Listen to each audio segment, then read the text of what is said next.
A Consellería de Cultura e Deporte, a Consellería de Educación e Ordenación Universitaria, a Secretaría Xeral de Política Lingüística e a Secretaría Xeral de Emigración ofrécenlles esta serie.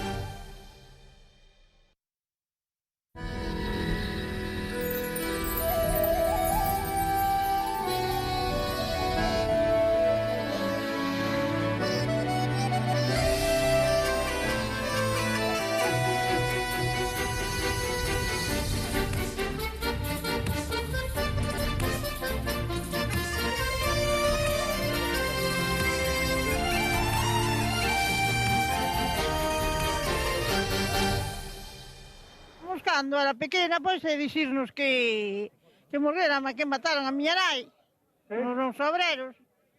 Sí, polos foros, non se sabe por que era pindido dos foros. A muller que acaban de escoitar era unha meniña no 1922, cando a Garda Civil matou a súa nai e a outros dous veciños aquí no lugar de Sobredo, no concello de Tui. Os feitos producíronse cando uns 2000 labregos intentaban impedir o embargo contra un veciño que se negaba a pagar o foro.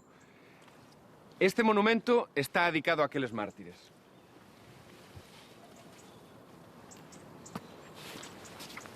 Eles simbolizan esa loita secular dos campesiños galegos por facerse coa propiedade da terra.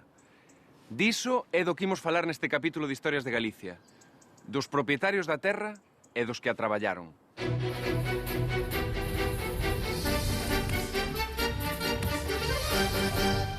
Estamos na Limia, unha terra que ten no cultivo da pataca unha das bases máis importantes da súa economía. As patacas da Limia bótanse nuns terreos que ata hai 50 anos eran o fondo da lagoa de Antela. Este é o aspecto que tiña a lagoa de Antela antes de ser disecada. De toda a terra agrícola que existe en Galicia, seguramente esta sexa a única que tivo sempre como propietarios os labregos que a traballaron. Non é o caso dos protagonistas da nosa primeira historia de hoxe.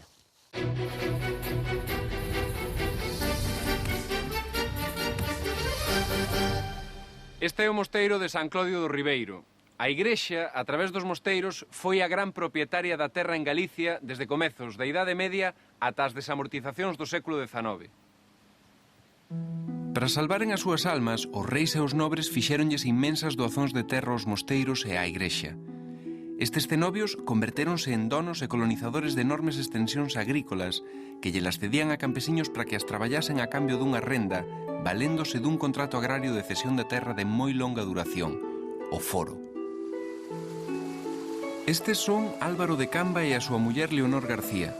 Acaban de casar e, como a maioría dos matrimonios novos, queren establecerse pola súa conta.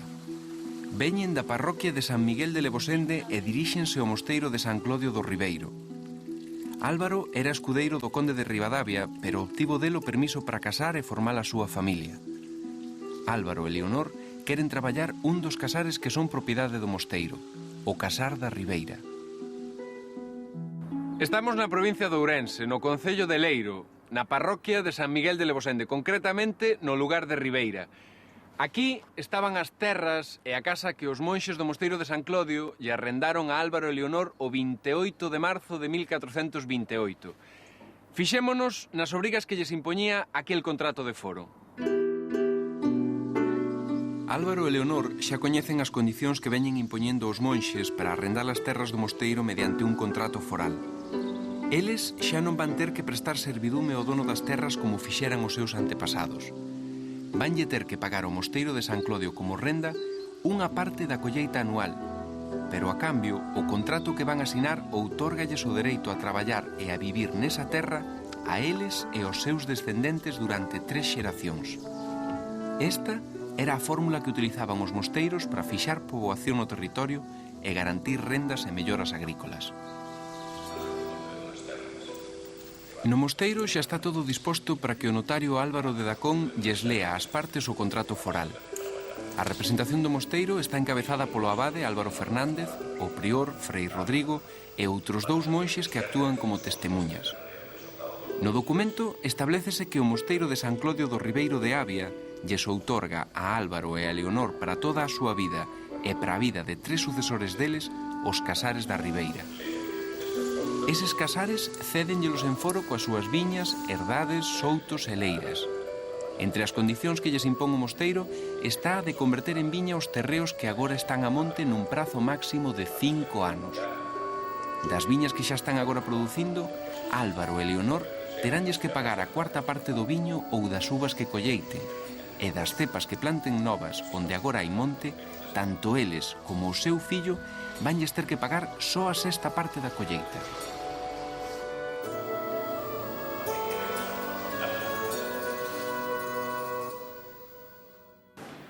Estamos na Sancristía da Catedral de Ourense. No arquivo desta catedral está guardado este documento polo que o mosteiro de San Clodio lle concedeu en foro o casar da Ribeira a Álvaro de Camba e Leonor García en 1428. Nel están especificadas todas as rendas que o matrimonio tiña que pagar, entre as que estaba o 10º adeus. Iso significa que, ademais da cuarta parte do viño, tamén lle tiñan que entregar unha 10ª parte de todo o que produciran. Pero, ademais de cobrar rendas, cal foi a función dos mosteiros galegos na xestión da terra? A maior contribución dos mosteiros á agricultura foi poñer a producir enormes extensións de terra que estaban a monte valéndose do foro. O foro, como forma de xestión da propiedade agraria, ten a súa orixe nas relacións de servidume da sociedade feudal. A terra era propiedade do señor e os que a traballaban eran os seus servos. A aparición do foro nos séculos XI e XII significou un avance naquela relación de servidume.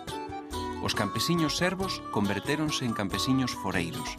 As obrigas de servidume foron paulatinamente sustituídas polo pagamento dunha renda en especie consistente nunha parte do que produciran. Resumindo, pódese dicir que o foro consolidou ao mesmo tempo o dereito á propiedade da terra e o do campesiño a traballala e sacarlle o maior rendemento posible. Ademais, o foro estimulou a produción, porque o campesiño, canto máis producía, máis lle tiña que pagar o dono da terra, pero tamén máis lle quedaba para el. Con este dereito e este deber de traballar a terra, foi co que chegaron a este lugar de Ribeira os protagonistas da nosa historia despois de asinaren o contrato foral no mosteiro de San Clodio. Álvaro e Leonor van camiño das terras que van traballar o resto das súas vidas. Acompáñaos un monxe do mosteiro para explicarlles como deben cultivar a terra e plantar as cepas novas, como as deben cavar, fertilizar e podar, e, sobre todo, como teñen que coidar as uvas e elaborar o viño, que, conforme ás normas do mosteiro, debe ser fermentado, puro, sen auga e con bo sabor. No Ribeiro, ninguén discute a autoridade e o saber dos monxes de San Clodio no cultivo e na elaboración do viño. Desde o século XII, os monxes do mosteiro de San Clodio foron os grandes impulsores do cultivo do viño na comarca do Ribeiro. Eles trouxeron as vides e plantáronas nas ribeiras do río Avia, nas ladeiras máis soleadas e puxeron a producir terras que quedaran a monte e deshabitadas. O viño necesitábano para os oficios relixiosos, pero tamén para comerciar con el. Pero non só de viño vivían os mosteiros. Nun primeiro momento, os monxes mantíñanse do seu propio traballo nas leiras dos mosteiros. Pero a partir do século XIII, as propiedades destes mosteiros empezaron a medrar de xeito imparable e os monxes, incapaces de cultivalas por si mesmos, tiveron que arrendarllas a quen as puidese traballar a cambio dunha parte da produción. Nas paneiras e nos lagares dos mosteiros galegos entraban cada ano grandes cantidades de produtos agrícolas como pagamento das rendas forais que eran a base da riqueza dos mosteiros. As rendas que recibía un mosteiro como o de Samos non as recibía ningún nobre, salvo o Duque de Alba despois de facerse coas das casas de Monterrei, Andrade e Lemos.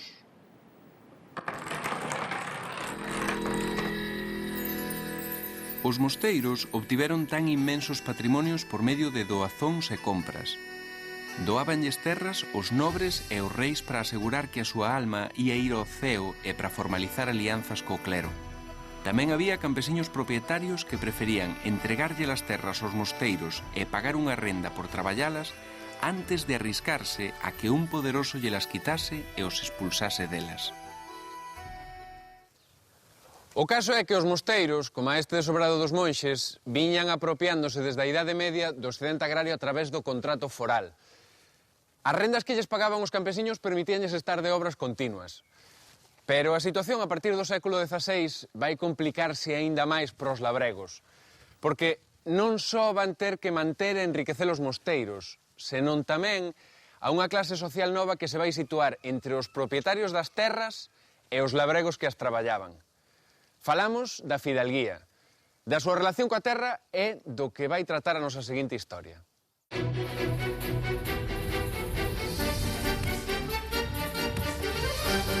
Estamos en terras da Peroxa, na provincia de Ourense. Esta é a Casa Lagariños. No século XVII era unha das grandes casas fidalgas en Galicia.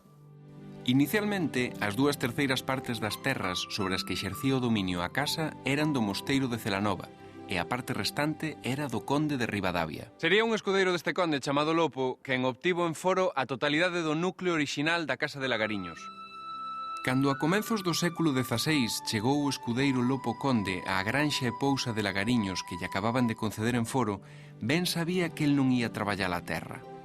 A vida que o agardaba pouco ou nada tiña que ver coa que levara 200 anos antes o escudeiro Álvaro de Camba, o protagonista da nosa primeira historia. Álvaro tivo que traballar as terras para pagar a renda, pero a Lopo e a outros servidores do Estado e da Igrexa as leis permitíanlle volver a arrendar esas terras a outros campesiños a uns prezos que podían multiplicar por 4 o que el lle tiña que pagar ao propietario da terra. A diferencia era que, mentres 200 anos antes Álvaro pagaba a renda e vivía co que lle quedaba, Lopo lucrábase subarrendando ou subaforando as terras a varios labregos e non precisaba traballalas directamente. Así, foi como os escudeiros pasaron de campesiños foreiros a rendistas e como os descendentes de Lopo se converteron en poucas xeracións nunha liñaxe fidalga rica. Estamos na Casa Fortaleza da Camba, no concello pontevedrés de Rodeiro. Os Camba foron unha das máis antigas liñaxes fidalgas galegas coa que chegou a emparentar a Casa de Lagariños. Aquí atopáronse os fondos documentais nos que está basada a nosa seguinte historia. Este é Xoán Suárez de Somoza, o neto de Lopo Conde, o que fora escudeiro do conde de Ribadavia. Recibiu como herdanzas do seu avó e do seu pai un importante dominio sobre as rendas de varios lugares do que xa se coñece como o Partido de Lagariños. Entre eses lugares están Vilaquinte, Fontefiz e Lagariños. Esta é Inés Moure de Prado, a dona de Xoán Suárez de Somoza. Quen a acompaña é o seu pai, Alonso de Moure, rexedor da cidade de Ourense, membro dunha familia de escribanos e dono dun amplio dominio foral sobre terras de Chantada. Entregoulle a Inés como dote de matrimonio o dominio sobre 22 lugares e 2 cotos xurisdiccionais na comarca chantadina que se sumaron así ao dominio da Casa de Lagariños. O sogro está moi satisfeito de como Xoán está xestionando os intereses da familia. El adícase a defender e a aumentar as rendas da casa a tempo completo e non se ocupa noutras actividades de tipo político ou burocrático, como fan moitos da súa clase social. Neste libro do catedrático de Historia e presidente do Consello da Cultura Ramón Villares, A propiedade da terra en Galicia, está analizado polo miúdo o chamado reconto e inventario dos documentos existentes nesta Casa de Lagariños, atopado aquí na Casa da Camba, en Rodeiro. O documento orixinal xa non existe, pero nel estaban detallados por anos os ingresos e os dereitos adquiridos pola Casa de Lagariños desde o século XVI ata mediados do século XIX. E tamén se conta como defendeu os intereses da Casa de Lagariños Xoán Suárez de Somoza e como se fixo rico. Nos primeiros 20 anos da súa xestión dedicouse especialmente a obter máis foros para a casa. Onde había un campesiño que lle pagaba unha renda a un mosteiro por traballar unha terra, Xoán Suárez de Somoza conseguía que o mosteiro lle arrendase a el as terras. E despois, el volvía a arrendarllas ao mesmo ou a outros campesiños a un prezo que podía cuadriplicar o que el lle pagaba o mosteiro. Nos últimos 20 anos dedicouse a mercar terras, sobre todo as que eran propiedade de campesiños en apuros económicos. Despois, el volvía a arrendarllas a un prezo moi alto. Ademais, especulou cos cereais e co viño que os labregos lle pagaban cada ano. Retíñaos para vendérllelos en época de escasez.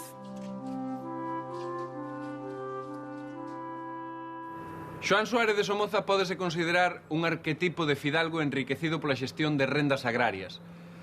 Aqueles fidalgos, como o protagonista da nosa historia, Comezaron a utilizar o tratamento de don e a gozar dos privilexios que a sociedade feudal lle concedera a nobreza 3 séculos antes. No canto de castelos, nos seus dominios, comezaron a construir pazos. Pero a paciencia case sempre ten un límite, incluída a dos amansados campesiños cansos de pagarlle rendas, primeiro á igrexa e despois aos fidalgos que construíron pazos como a este. Nas primeiras décadas do século XX souberon organizarse para exixir a fin dos foros. Do prezo que tiveron que pagar para deixar de ser foreiros é do que imos falar na última historia de hoxe.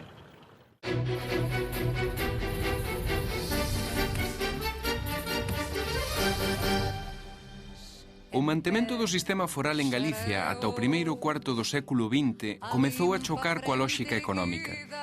Os que viviron durante séculos das rendas agrarias non se preocuparon por mellorar as explotacións.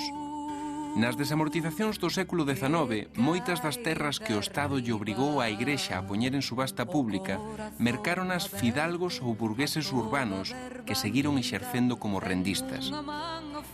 En definitiva, a comezos do século XX, a agricultura en Galicia era un sector económico desfasado, cos labregos pagando rendas por traballar a terra e pagándolle impostos ao Estado.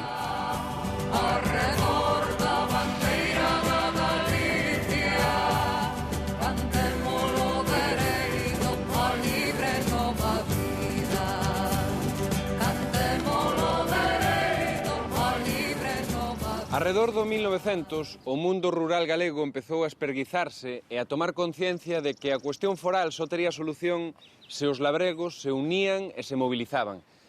Iso foi o que conseguiu o agrarismo. Ese movimento estivo na base das revoltas contra o pagamento dos foros como o que se produciu aquí, en Sobredo, no ano 1922. Atendan. Imponse unha repulsa absoluta contra o poder central, chegando ata a revolución. A necesidade de empregar a violencia, o mitin, a subversión da orde, a revolución, nunha palabra. Os nosos campesiños apercibíronse de que a fouce tanto tronza a erva como serve para espantar o capataz, e que a dinamita custalle máis esnaquizar a pedra viva que os edificios carcomidos. Estas verbas deixonas escritas en 1910 Basilio Álvarez, o cura de Beiro, como programa de actuación do movimento agrarista Acción Galega. En 1921, Basilio Álvarez fundou este xornal, La Zarpa. Este era o órgano de expresión do movimento antiforalista. Nel contanse os feitos ocurridos en Tui aquel 26 de novembro de 1922. É a historia dos mártires de Sobredo. Ignacio Gómez e os seus veciños da parroquia de Guillarei volven para as súas casas decididos a non pagar máis os foros. Os temores que tiñan quitáronllelos os oradores que veñen de escoitar no Congreso Agrario de Tui, entre os que estaba o cura ourensán de Beiro, Basilio Álvarez. A idea coa que deixaron Tui está clara.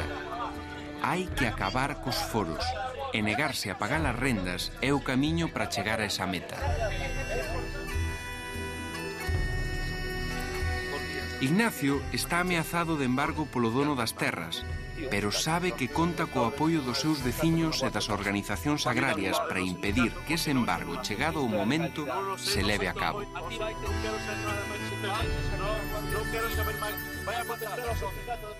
Na mañá do 27 de novembro de 1922, os funcionarios deste xulgado de Tui saíron acompañados de varios axentes da Garda Civil para executar a orde de embargo contra Ignacio Gómez, o veciño de Sobredo que se negaba a pagar os foros. Cando os funcionarios do xulgado de Tui e a Garda Civil chegaron a Sobredo, estaban agardando por eles uns 2000 veciños armados con fouces e ixadas. Avisáranse tocando as campás das igrexas de varias parroquias á redonda.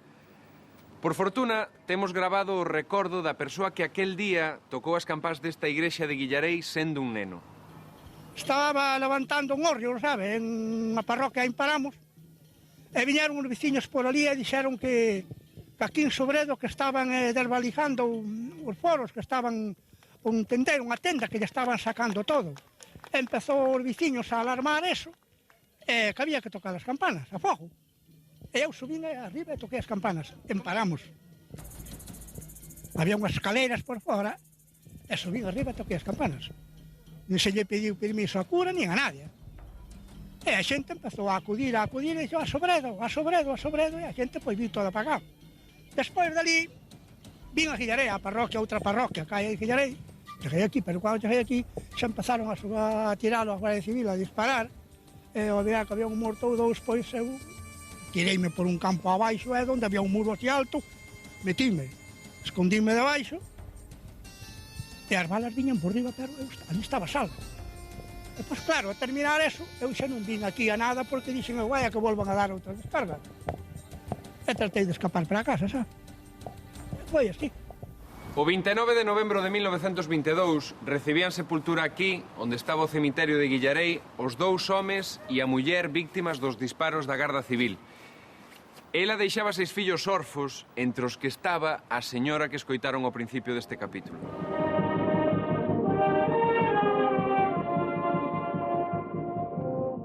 Os mártires de Sobredo foron descoñecidos para a maioría dos galegos durante décadas. En 1988 celebrouse unha homenaxe en Guillarei na que se lembraron as vítimas e o significado da súa loita. Naquel acto, o catedrático de Historia e presidente da Real Academia Galega, Xosé Ramón Barreiro, apuntaba como indutor dos feitos o daquela ministro de Graza e Xustiza, Mariano Ordóñez. Quen se acorda hoxe de aquel Ordóñez? Aquel señor feudal de Tui, ministro de Gracia e Xusticia, inductor principal dos acontecimentos que aquí sucederon.